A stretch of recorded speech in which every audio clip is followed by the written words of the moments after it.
3-year-old girl followed strange sounds and found a German shepherd stuck under a fallen tree. A little girl. A silent scream. A moment that shattered the silence of an entire town. What she did next left doctors stunned and strangers in tears. This is more than a rescue. It's a lesson in bravery, love, and what it truly means to be human. Like, share, and tell us where you're watching from, because this story will stay with you long after it ends. It was the kind of afternoon that only autumn could paint. A golden hush stretched across the sky, with leaves fluttering like whispers from the trees. The wind was gentle, almost shy, brushing through the tall grass behind a weathered country house that sat quiet and still. In the backyard, where rusted toys lay half buried in earth and memory, a little girl wandered barefoot across the lawn, her small hands gripping a toy rabbit with worn ears and faded stitching. Her name was Lila. She had just turned 3. Lila wasn't like most children. She didn't need bright screens or loud songs to feel alive. Give her a patch of dirt and an open sky, and she'd create kingdoms. Her days were made of stories only she could hear, stories she whispered to butterflies, to the wind, to the old oak tree that stood like a quiet friend at the edge of the yard. Her parents often smiled from the kitchen window, amused by how content she seemed on her own. "She's got her own little world," her mother would say, "and we're just visiting." That day the house was full. A late lunch had stretched into early evening. Her father was fixing something in the garage. Her older brother sat cross-legged on the living room floor, eyes glued to a noisy cartoon. Her mother was cleaning dishes, humming softly to herself. No one noticed when Lila wandered a little farther than usual, past the swing set, past the garden where the tomatoes had given up for the season, right to the edge of the tall grass that kissed the fence line. That's when she heard it. It wasn't a loud sound, not sharp or alarming, but it was strange, not the rustling of leaves, not the creak of branches. It was low, rhythmic, like a groan pulled from deep inside the earth. Then it shifted, rising just slightly into what could only be described as a whimper, a soft, muffled cry, like someone was trying to speak but couldn't. Lila stopped, her toy rabbit hanging limp from one hand. She tilted her head, listening. The sound. Groan, pause, soft cry. She turned to glance back at the house. No one called her name. No footsteps behind her. No voice saying, "Don't go too far." They didn't know she was out here. They didn't hear what she heard. So she stepped forward. Her tiny feet crunched gently over dried leaves. The wind seemed to hold its breath as she moved through the grass, toward the line of trees that marked the beginning of the woods, woods she'd always been told not to enter. But rules feel far away when something is calling for help. And Lila, for all her innocence, understood what that sound was. Someone was scared. She paused just before the clearing, her eyes squinting into the shadows between tree trunks. The light was different here, dimmer, quieter, like the world had dropped its voice to a whisper. Her heart beat a little faster, not from fear, but something older than fear. Something like knowing. She stepped closer. And then, softly, she spoke, barely more than a breath. "Hello." Lila was the kind of child who believed trees could talk, not with words, but with the way their branches moved when the wind told them something worth passing on. She'd sit for hours near the old oak tree in the yard, speaking softly to it as if it were a friend older and wiser than anyone in her house. Sometimes, she'd whisper her secrets into flower petals before letting them go, convinced the breeze would carry them gently into the sky. She was only 3, but her world was deeper than most adults could see, made of invisible threads, soft places, and silences that meant something. Her home was warm, but busy in the way that makes people tired. Her parents were kind but distracted, always working, always rushing, always just one chore away from, "Not now, sweetie." Her brother was 9, loud and full of games she wasn't allowed to play yet. Her sister was 13, eyes glued to a glowing screen, thumbs tapping endlessly, forever annoyed at something. Lila didn't mind. She preferred the company of butterflies and worms, of her stuffed rabbit named Mallow, of the wind, the leaves, the little creaks the house made when it thought no one was listening. The backyard was her kingdom, a wild, messy patch of earth that felt more real than the tidy rooms inside. There was an old swing tied to the same oak tree, its ropes fraying but still strong.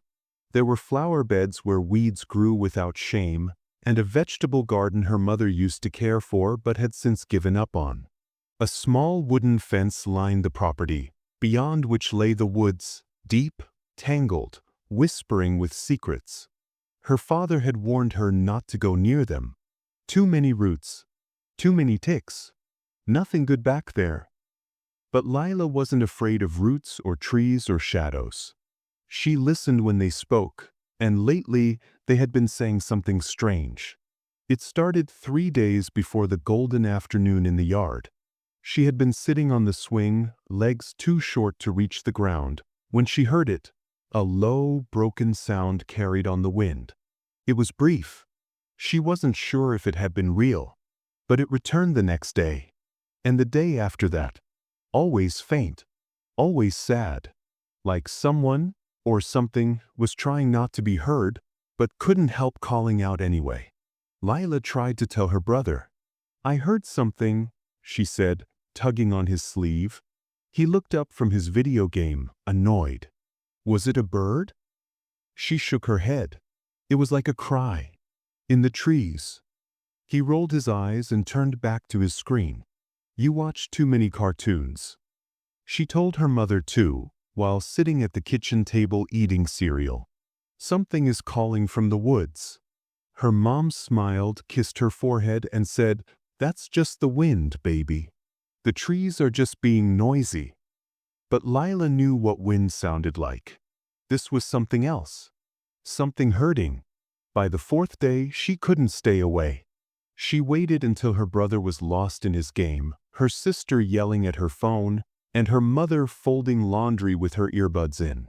She picked up Mallow, her beloved stuffed rabbit with the stitched ear and missing tail, and padded out the back door without a sound. The air felt different, heavier.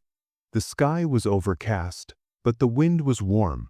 The swing moved slightly as she passed it, though she didn't touch it. She walked to the fence, stood on her tiptoes, and stared out toward the trees. The sound came again, clearer this time. A whimper, then silence, then another. She pressed her ear to the space between the fence posts, as if the wood might translate the sadness she heard into something she could understand. Then movement. Not fast, not threatening, just a small shift in the shadows between the trees. A shape low to the ground. Still, Lila didn't scream. She didn't run. Her heart skipped, yes, but not from fear. There was something about the way the figure moved, slow, pained, cautious, that made her feel not afraid, but responsible. Like she'd been meant to hear it. Like no one else could. She watched the shadow for a long moment, then climbed up on the lowest fence rail to get a better look.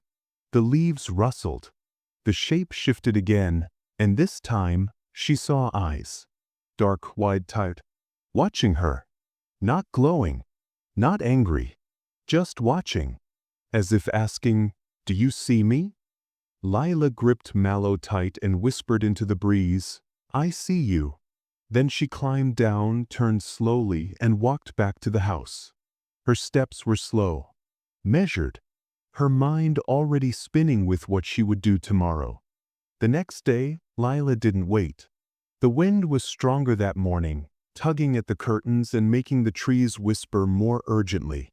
It wasn't a school day. Her parents were both home but tired, moving through the morning like slow waves, wrapped in to-do lists and coffee. Her brother was glued to a screen again. Her sister had locked herself in her room. No one asked where she was going. No one noticed the soft click of the back door. She stepped out with her little backpack on. A piece of bread inside, a bottle of water, and Mallow cradled in the crook of her arm like always. The grass was still wet with dew, making her toes cold. But she didn't slow down. She crossed the yard, climbed the fence, or more like scooted under the lowest rail, and entered the woods with the careful bravery only small children carry. The world changed as soon as she crossed the tree line. The wind sounded different here, louder, but also somehow quieter. The branches above filtered the sun into patches that danced across her cheeks. Leaves crunched beneath her feet, and now and then she had to step over a fallen log or push aside a curtain of vines. The sound came again. This time it was clearer. It wasn't just a cry. It was whimpering, long, shuddering, followed by a sharp breath, then silence. Then again. She stopped and turned her head. It was close now. Maybe just ahead. She stepped over a thick root and pushed through a wall of ferns, her heart beating faster, not from fear but urgency. She didn't know what she would find, only that something needed her. And then she saw him. A large dog, bigger than anything she had ever touched, lying on his side near the base of a tall pine, one leg pinned under a heavy fallen branch. His fur was matted with dirt and bits of bark, streaked with the color of dried mud. His body trembled with each breath. His ribs showed through his sides like the lines of a drawn map, and his eyes, those same eyes she had seen through the fence, lifted to meet hers with a kind of soft disbelief, as if asking, "You came back?" Lila froze, unsure if she should move. Her fingers tightened around Mallow. The dog didn't growl. He didn't bark. He didn't make a sound at all, except for the whimper that slipped out when he tried to move and couldn't. Very slowly she knelt down. Not close, not too close. She remembered how scared squirrels got when she chased them. She didn't want to scare him more.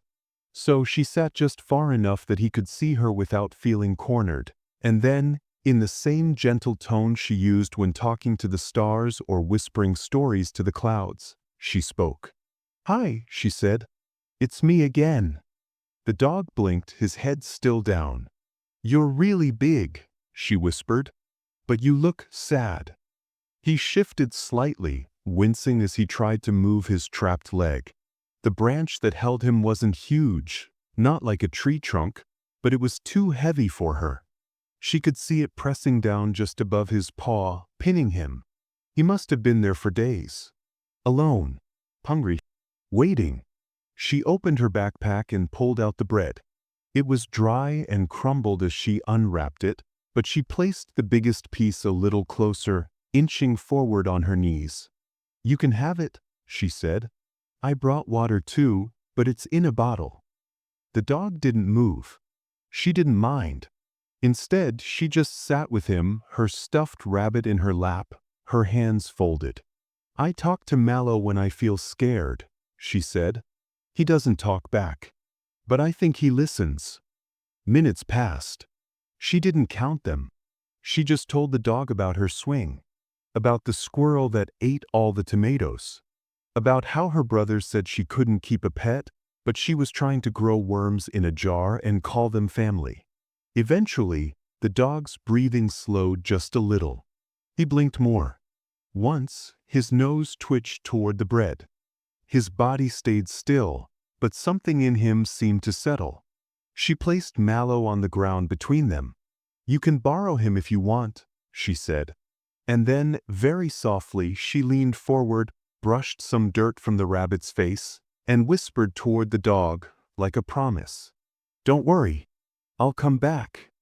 Lila came running through the back door with her hair tangled and her cheeks red from the wind, her little feet pattering fast across the kitchen tiles. Her eyes were wide, filled with something she didn't yet have the words for: urgency, worry, hope. "Big dog," she cried, holding her arms out wide to show his size. "He's stuck. In the trees. He's crying." But no one really looked up. Her father sat at the table scrolling through his phone. Her mother was rinsing a plate under the tap, lost in the rhythm of chores. Her sister didn't even take off her headphones. And her brother, who'd been lying on the couch watching cartoons, turned his head just long enough to smirk. Was it a squirrel this time? Or maybe a magic bear? He teased. I'm not lying, Lila said, voice shaking a little. He's real. He's hurt. He's under a tree. And he looked at me. She turned to her mother, tugging at her sleeve with small, pleading hands. He can't move, Mama. I gave him bread. He's waiting. Her mother sighed, drying her hands on a towel before kneeling down and brushing Lila's bangs from her forehead. Sweetheart, you probably saw something else. Maybe it was a bush or a shadow. You were in the backyard, weren't you? Lila hesitated, then gave a tiny nod. And you didn't go past the fence? Another pause. She looked down. It's not safe in the woods, her mother said gently, now with that soft, polite smile grown-ups use when they think you're imagining things. Next time, call me, okay? Her sister rolled her eyes from across the room. She makes stuff up all the time, she mumbled. Remember the talking tomato? Her brother snorted with laughter, already back to his screen. Lila didn't say anything else. She just stood there for a moment, the warmth fading from her cheeks, her words slipping away like steam from a cup. She went to her room without another sound. She sat on the edge of her bed, legs dangling, Mallow resting in her lap. She didn't cry, not really, but she clutched the stuffed rabbit tightly, pressing her cheek to his worn fabric. He's not fake, she whispered. He's scared. Later that night, after dinner had been eaten and her parents had settled into their usual tired silence, she waited. Her sister was in her room, music spilling out faintly through the wall. Her brother had fallen asleep with the TV still on. The house had gone soft with nighttime sounds, refrigerator humming, floorboards creaking, wind tapping against the windows. She quietly opened her dresser and pulled out the little star blanket her grandmother had sewn before she was born. Then she tiptoed to the kitchen and reached for the apple slices left over from earlier. She wrapped them in a napkin and tucked them into the pocket of her coat. Mallow went under one arm, her tiny flashlight under the other, and without a sound, she opened the back door and stepped out into the night. The wind had grown stronger. The trees beyond the fence swayed like they were whispering secrets again. She ducked under the lowest rail of the fence and followed the same narrow path through the tall grass. The moon was bright enough to guide her, and she didn't hesitate this time. Not even once. She knew where to go. When she reached the spot where the dog had been, he was still there, curled awkwardly on his side, his legs still pinned beneath the heavy branch, his breathing slow and heavy. But when she stepped closer, his head lifted, just barely. His eyes met hers in the darkness. No fear, just recognition. Relief. I told you I'd come back, she said softly. She knelt beside him, unwrapping the apple slices. One by one, she placed them near his nose and watched as he sniffed, then carefully began to eat. He chewed slowly, like every movement still hurt. She opened the blanket and spread it gently over his body, tucking it around his back. He didn't flinch. In fact, he exhaled in a way that almost sounded like a sigh. Then she tried something impossible. She stood beside the branch and pushed with all her strength. She dug her heels into the dirt and leaned back with both arms, teeth clenched, eyes squinting. But the branch didn't move. Not an inch. It was too heavy, too rooted in the earth. She tried again, until finally her legs gave out and she fell to her knees beside him, panting. I'm sorry, she whispered. I really tried. She looked at his face, and something in it had changed. He wasn't trembling anymore. He was just watching her, calm, quiet, trusting. She reached for Mallow and set the rabbit near his paw. Tomorrow, she said, I'll bring someone. Someone bigger. She stayed beside him for a few more minutes, her fingers brushing softly against his fur through the blanket, the air cool and filled with crickets and leaves. Then she stood, gave him one last glance, and disappeared back into the trees. The sun had barely begun to stretch its arms across the sleepy sky when Lila woke up. She hadn't slept much, not really. Her dreams had been full of trees and groaning branches and quiet eyes that waited. The house was still asleep, no footsteps, no voices, no breakfast smells.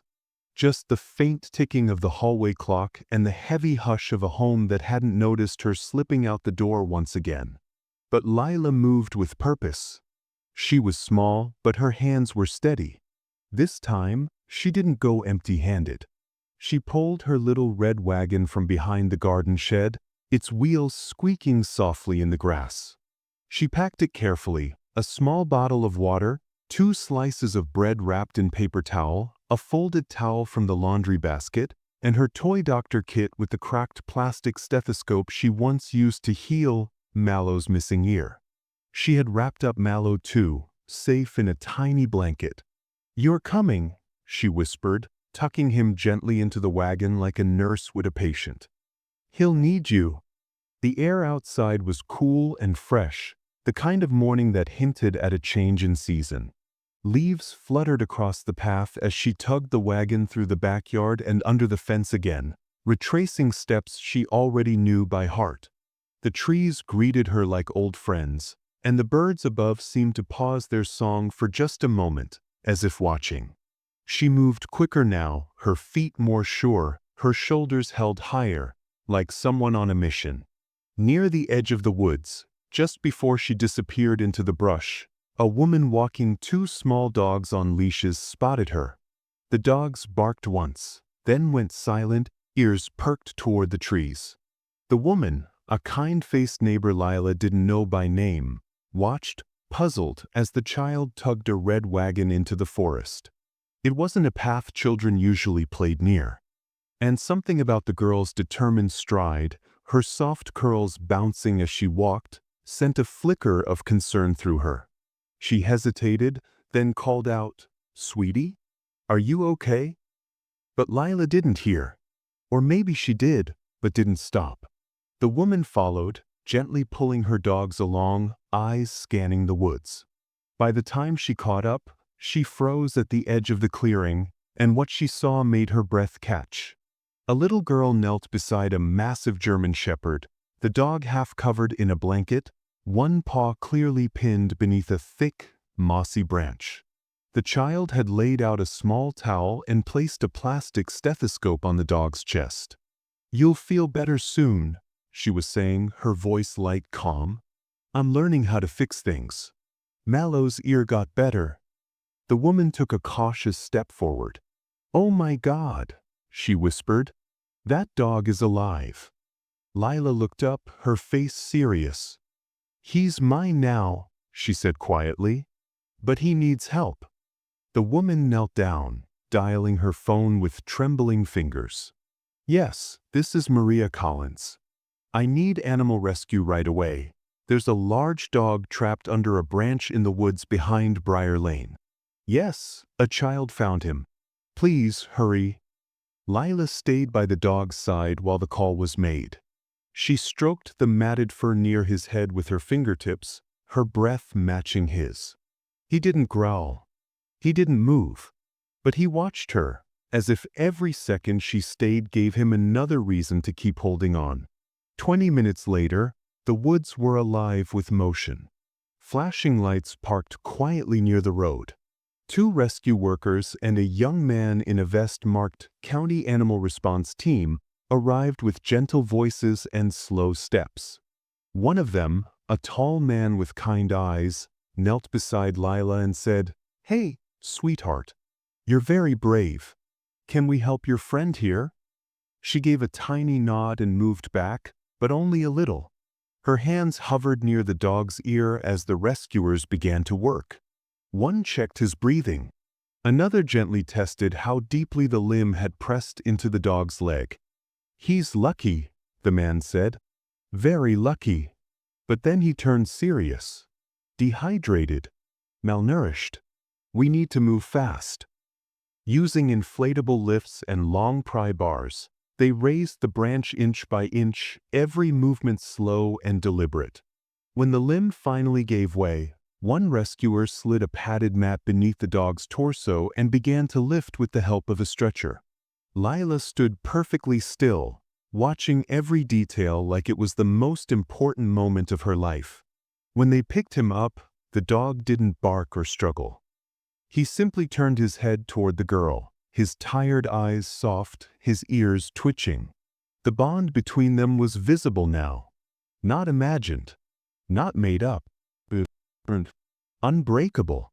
As they carried him toward the rescue van, one of the workers turned to the neighbor, who was still holding her two tiny dogs.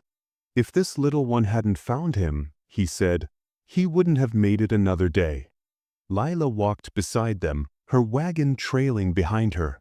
She didn't speak, didn't smile. But her eyes, they burned with something strong. Not pride, not joy. Something deeper. Something older than 3 years should have known. When the rescue van doors closed and the engine started to hum, Lila placed Mallow gently on the floorboard beside the dog and whispered, "He'll ride with you." Then she stood back, barefoot in the dirt, her curls dancing in the wind, watching until the van disappeared behind the trees. The shelter was quiet that morning, as if it too understood the kind of rescue that had just taken place. The German Shepherd lay curled on a thick blanket, breathing slow and shallow, but peaceful now. His body, though weak, no longer trembled. The soft hum of machines surrounded him, not the kind that scared him like the ones from his past, but gentle ones, like whispers of safety. A vet with kind hands and steady eyes moved around him, checking vitals, stroking his fur. There was a scan, a soft beep, and then a small moment of pause as a name appeared on the screen. Ranger. That was his name. He had belonged to a family once, nearly 3 years ago. A name, an address, a past. There had been posters, phone calls, tears. But when months passed without a trace, the family had eventually moved across the ocean. Time had forced them to let go, but not without leaving a crack behind. When the shelter called them, the mother on the other end wept softly, her voice thick with memory. She said she was grateful, amazed, heartbroken in the best way. But their life had changed. They lived in a small apartment now, far from the woods, far from the life where Ranger had once chased butterflies in a sunlit backyard. They couldn't take him back. Not anymore. The shelter's staff sat in silence after the call. Then one of them asked a simple question. What about the girl? The one who found him? What if she could give him a new beginning? A different name, a different home, a second life? The call was made. Lila's mother answered. She stood still for a long time while listening, one hand resting on the kitchen counter, the other over her heart.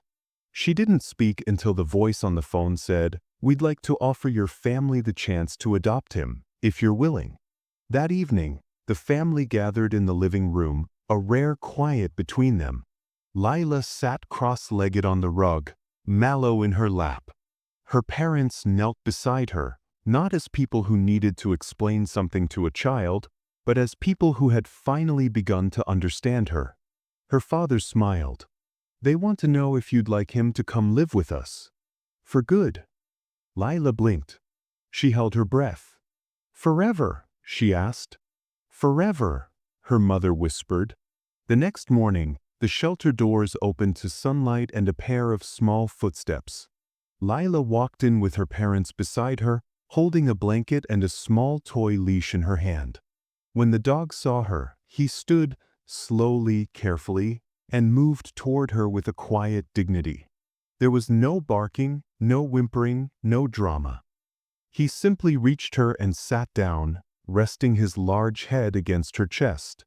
She closed her arms around him without a word. The staff watched with full hearts and wet eyes. "His name is Ranger," someone said, but Lila shook her head gently. "No," she said. "His name is Wolf." And so it was. Wolf came home in the back seat of the family car, wrapped in the same blanket she had first placed on him in the woods. Her brother helped carry his food bowl into the kitchen. Her sister, surprisingly, offered an old beanbag chair to make a bed. Her parents cleared a space in the living room, where sunlight hit the carpet just right in the afternoon. Wolf explored the house slowly, sniffing each corner, but never straying far from Lila. He followed her to the garden, the swing, even to the front porch when she went outside just to sit and count birds. At night, he slept curled at the foot of her bed, one ear always tilted toward her soft breathing, as if protecting her even in dreams. The house began to change in small ways. Her father came home earlier. Her mother lingered at the dinner table. Lila's voice, once quiet and full of questions no one answered, grew steady and strong. Her sister put down her phone more often. Her brother taught Wolf how to fetch, laughing harder than he had in weeks. And Lila laughed too. Not just the giggles of a child chasing a butterfly, but the kind of laugh that comes from being seen, being trusted, being right when no one else listened. She had followed a sound no one else heard, sat beside pain no one else noticed, and brought home something broken, only to help it heal. But she hadn't done it alone. In saving him, something inside her family began to heal too. Slowly, quietly, like leaves turning color just before the wind takes them. And every step she took now, he followed. Her protector, her shadow, her reward for listening when the world told her not to. His name was Wolf, and he was hers. The photo was taken by a volunteer at the shelter. Nothing posed, nothing planned. Just a little girl sitting cross-legged on a patch of sunlight, her arms around a large German shepherd whose eyes were half closed with peace. She wasn't smiling in that loud, toothy way children often do. She was simply present. Her head rested gently against the dog's, and his head leaned right back, as if he knew, even then, that this small person had saved him. The image made its way online, first on the shelter's social media, then picked up by a local newspaper under the headline, "Tiny Rescuer with a Giant Heart." And from there, it traveled further than anyone expected. People shared it, commented, cried over it. "This gives me hope," someone wrote. "I needed to see this today." Within days, a local radio station called the family for an interview. Then came emails from teachers, community leaders, even a children's book author who asked if she could write a story inspired by the girl who listened when no one else did. Lila didn't really understand what all the attention meant. She only knew that more people were smiling around her now, softer smiles, ones that reached their eyes. At preschool, she brought Wolf for show and tell. Her classmates gathered in a quiet circle while the teacher reminded everyone, "Let's be gentle. He's a hero." But Wolf didn't need reminding. He sat calmly beside her, towering over the other children but completely still, his eyes scanning the room, his body perfectly at ease because she was near. Lila stood beside him and said, in a quiet, sure voice, "This is my dog. He got hurt, but he's better now. I heard him when nobody else did." That was all. Nothing dramatic. Just a fact, like the sky is blue or hugs feel nice. The teacher wiped her eyes behind her glasses. No one teased her that day. The days turned into weeks. The story didn't stay on front pages forever, but it stayed in people's hearts, in how neighbors started checking abandoned yards, in how shelters got more calls than usual, in how other kids began asking questions when they saw a stray. Lila didn't notice all that, not really. She just kept being who she was, someone who listened closely to the things the world forgot to hear. Wolf grew stronger. His coat became glossier. He chased leaves now, barked at wind chimes, rolled in the grass like he'd never known pain. But every morning he still waited by her door. Every night he curled near her bed. He was no longer the dog under the tree. He was her shadow, her softness, her reminder that bravery doesn't always sound loud. Sometimes, it's as quiet as a 3-year-old walking into the woods with a stuffed rabbit and a napkin full of apple slices. And in the quiet moments, when the wind blew through the trees just right, when the swing creaked gently in the garden, when the world felt still, a voiceover might play in the mind of someone watching. She didn't have a map. She didn't have a plan. She just had ears that heard what others didn't, and a heart that refused to walk away. Wolf would walk beside her then, his tail brushing her side, his steps steady and proud. And the world, with all its noise, would pause just long enough to remember. Sometimes, the smallest hearts carry the loudest love. Sometimes, it takes a child to hear what the rest of us forgot was there all along. Every story leaves a mark. If you felt the magic in today's tale, share your thoughts with us. Don't forget to like, share, and subscribe for more stories that remind us of the wonders in life. See you next time, and keep the mystery alive.